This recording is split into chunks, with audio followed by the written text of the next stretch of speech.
अनु जी जवाब देंगे आप त्यागी जी की बात का? उन्होंने कह दिया देखिए कांग्रेस परिवारवाद की पार्टी थी, अब यूपी से साफ हो गई है।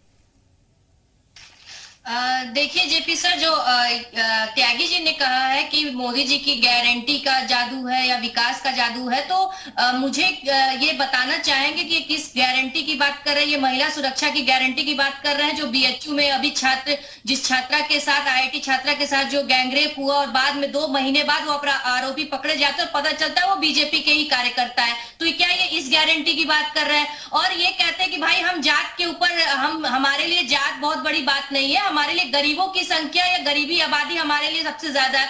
तो ये बताना चाहेंगे कि ये किस गरीबों की बात करते हैं? ये हिट एंड रन केस का ये न्याय लेके आते हैं, लॉ लेके आते हैं, और ये उन्हीं गरीबों के लिए है जो बेचारे अगर कभी उनके साथ इस तरह का कोई हादसा हो जाता है तो वो या तो अपनी जान बचाए, या तो अगर वो पकड़े जाए तो पुलिस द्वारा पकड़े जाए तो 10 लाख का जुर्माना और 10 साल की जेल। तो ये कौन सी गरीबी का ये लोग कानून लेके आए हैं? अगर मैं बात कर लूं, ये कहते हैं कि हम गारंटी दे रहे हैं रोजगार की, तो आप लखनऊ के इको गार्डन में चले जाइए, वहां हमेशा आपको बेरोजगार युवा युवती आपको मिल जाएंगे अनशन करते हुए। ये कौन सी रोजगार की गारंटी? जी अभी अपनी बात रखिएगा, अभी रखिए आप अभी रुकिए, अनु जी को बात रख रही है, आपकी बात आप पहुंच नहीं पा रही अभी आवाज जी। मैं आपको एक बात बता दूं, एक घटना है बाराबंकी की, जहां पे न्यायालय में जज अब ये कहने लगी है कि भाई हम न्यायालय में हम सुरक्षित नहीं है, हमारे साथ सेक्सुअल हरेसमेंट हो रहा है। तो ये बात मुझे बता दें, ये कौन सी गारंटी की बात करते हैं और ये किस बिना? ठीक है त्यागी जी जवाब दीजिएगा जल्दी से, फिर मैं और मेहमानों की तरफ जाऊं। तो गारंटी है कि अगर अपराधी अपराध करेगा तो वो कोई भी वो बच नहीं पाएगा। ये गारंटी भारतीय जनता पार्टी की है और ये 100% खरी वारंटी है। जो मॉडल सुरक्षा और सुशासन का भारतीय जनता पार्टी की केंद्रीय प्रदेश की सरकारें दे रही हैं, ये सर्वत्र स्वीकार है, जनता स्वीकार रही है इसको, वो स्वीकार रही है तो इसलिए प्यार दे रही है। और वो जो भुलावे में रखते थे, बहकावे में रखते थे और जनता को गुमराह करते थे, उस तरह का परिवार की परिक्रमा करने में एक पार्टी जुटी थी, उसको जनता ने स्वीकार दिया है। अपराधी अगर अपराध करेगा तो बचेगा नहीं, जो गुंडा गुंडे करेगा, कबर में दिखाएगा, वो बचेगा नहीं। अब ये बचने का सोचा था, वो पार्टी ने सुविधा कर दिया है, जो गुंडे को संरक्षण देते थे, जो माफियाओं को संरक्षण देते थे, वो अपराधियों को संरक्षण देते थे, जो परिवार की हितों को सोचते थे, जनता की हितों को उनको शो कर पाने का जनता ने इनसे नाता कर लिया है। अनु जी सुनिए ना, अभी एक एक करके बात रखेंगे तो हम सुन पाएंगे। अनु जी आप सुन लीजिए उनका। चुनाव के नतीजे देखिए और लोकतंत्र में जनता का फैसला ही सर्वोपरि होता है। लेकिन सबसे बड़ी बात है त्यागी जी, ये सब मिलकर लड़ रहे हैं, आपके मिलकर लड़ेंगे तो आपको टेंशन बढ़ाएंगे। मैं उत्तर प्रदेश का जिक्र करूंगा, उत्तर प्रदेश में लगातार मिलकर लड़ रहे हैं, तमाम प्रदेश में बार बार कर रहे हैं।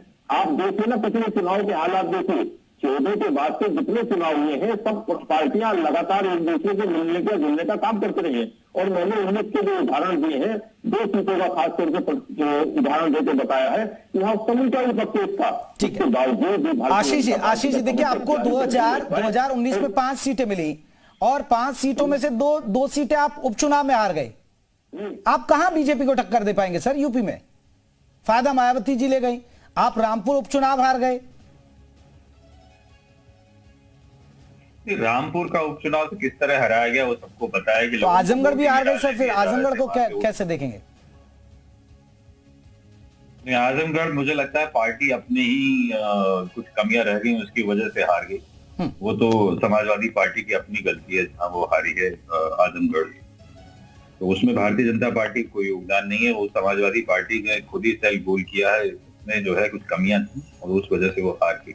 अभी त्यागी जी की बात सुन रहा था, त्यागी जी अगर नरेंद्र मोदी देश के प्रधानमंत्री हैं और उनकी लोकसभा में अगर एक कुछ आपकी पार्टी के लोग सामूहिक बलात्कार करते हैं और पुलिस को 2 महीने लगते हैं एफआईआर लिखने में, पकड़ने में नहीं, एफआईआर लिखने में, तो इससे पता चल जाता है कि आपकी जो सरकार है वो कितनी कारगर है। अगर प्रधानमंत्री के लोकसभा क्षेत्र का ये हाल है कि पुलिस को एफआईआर दर्ज करने में 2 महीने लगे क्योंकि वो आपकी पार्टी के नेता लोग थे, वो बच नहीं पा रहा है, यही तो गारंटी है कि अपराधी कैसा भी हो नहीं बच पाएगा। अब आप देखिए ना, आप चुनाव हारा दिया गया। आप 2012 में आप आती थी, मेरे सवाल का जवाब दीजिए। 2012 में समाजवादी पार्टी, उसके बाद से छोटा चुनाव हुआ हो, पंचायत का हुआ हो, निकाय का हुआ हो, विधान परिषद का हुआ हो, विधानसभा का हुआ हो, सब चुनाव लगातार समाजवादी पार्टी हार रही है, बुरी तरह से नकारी जा रही है।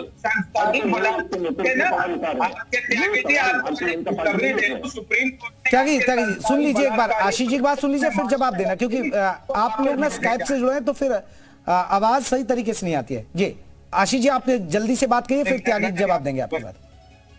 मैं त्यागी जी को आज पुनः बनाई दे दूं कि सुप्रीम कोर्ट ने जो इन संस्कारी बलात्कारियों को आपने माला पहना के स्वागत किया था, उनको वापस जेल भेज दिया, क्योंकि बलात्कार करने वालों को माला पहना ले, मैंने इससे ज्यादा शर्मनाक चीज आज तक न दुनिया में देखी, न कभी देखना चाहूंगा कि कुछ ऐसे भी लोग हैं जो बलात्कारियों को जो पार्टी माला पहना दे कि ये कर दिया तुमने। कहीं ऐसे लोग जो यहां तक गिर जाते हैं राजनीति में वोट पाने के लिए। ठीक है त्यागी जी। दंगाइयों को दावतें चला रही थी, जो पार्टियां दंगाइयों को और माफियाओं को संरक्षण दे रही थी, जो अपराधी जिनकी छत्र छाया में चल रहे थे, जनता की अदालत में उनका फैसला हो चुका है, बार बार हो रहा है, जनता उनको सता रही है।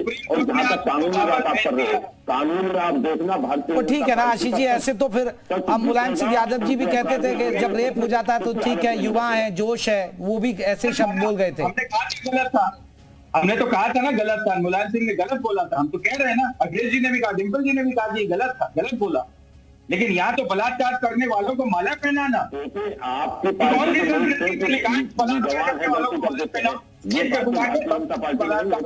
आप जो अपराधियों को संरक्षण देने थे, आज उन अपराधियों का क्या हाल है, और उन दंगाइयों का और उन गुंडों का और उन माफियाओं का किस तरह से उनकी स्थिति खराब है, और जनता के सामने बिल्कुल दूध का दूध पानी का पानी हो चुका है। और जनता अब बिल्कुल फैसला ले चुकी है कि 2012 से लेकर 17 तक जो तांडव उत्तर प्रदेश में था, वो तांडव जनता के दिमाग में बड़ा हुआ है, और ये जनता उस गलती को नहीं दोहरा रही है। इसलिए समाजवादी पार्टी को लगातार सत्ता से बाहर रखते हुए वो तमाम प्रयोग करें, गठबंधन करें, इसका कोई फर्क नहीं पड़ना।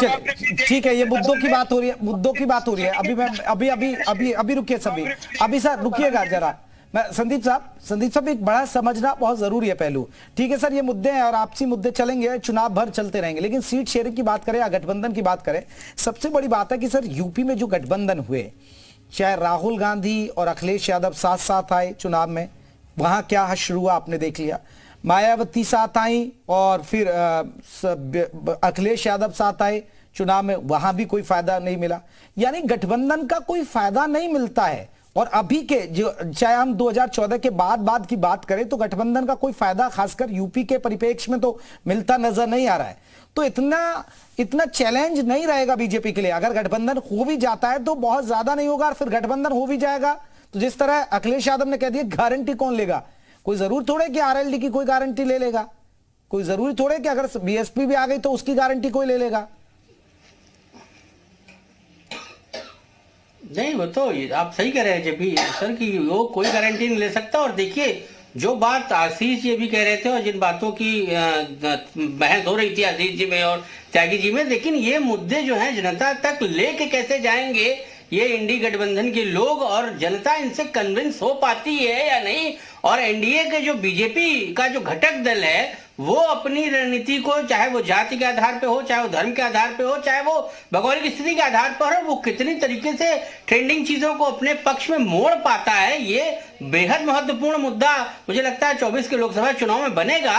लेकिन जिस तरीके से लगातार आप किसी भी राज्य का चुनाव देखिए, आप लगातार ये ग्राफ आपको गिरता हुआ दिखाई देगा। जो विपक्ष है वो लगातार कमजोर होता चला जा रहा है, और सत्ता पक्ष चाहे वो बीजेपी के सहयोगी रहे हों, चाहे और दूर से उनको सपोर्ट करने वाले लोग रहे हों, लगातार अपनी स्थिति मजबूत कर रहे हैं। इसका मतलब कहीं ना कहीं जो जनता के दिमाग में बैठा हुआ बात है कि जो गारंटी की बात त्यागी जी कह रहे हैं, वो कहीं ना कहीं चाहे उत्तर प्रदेश की जनता हो, चाहे मध्य प्रदेश की हो, चाहे छत्तीसगढ़ या राजस्थान, जो मैं विशेषकर हिंदी पट्टी की बात कर रहा हूं, उन राज्यों में विपक्ष ये कन्विंस करने में जनता को मुझे लगता है कि शायद नहीं कन्विंस कर पा रहा है कि जिन मुद्दों पर आप उनको घेरना चाहते हैं, शायद बिल्कुल। अभी तो देखिए, अभी सीट शेयरिंग की बात ही हो रही है सर। मुद्दे तो तब आएंगे, गठबंधन के मुद्दे तो तब दिखेंगे जब वो पूरी सीट शेयरिंग हो जाएगी, तब मुद्दों पर घेरा जाएगा। हालांकि बीजेपी ने अपने मुद्दे तैयार करे। आप सभी मेहमानों का बहुत बहुत शुक्रिया हमसे चर्चा करने के लिए।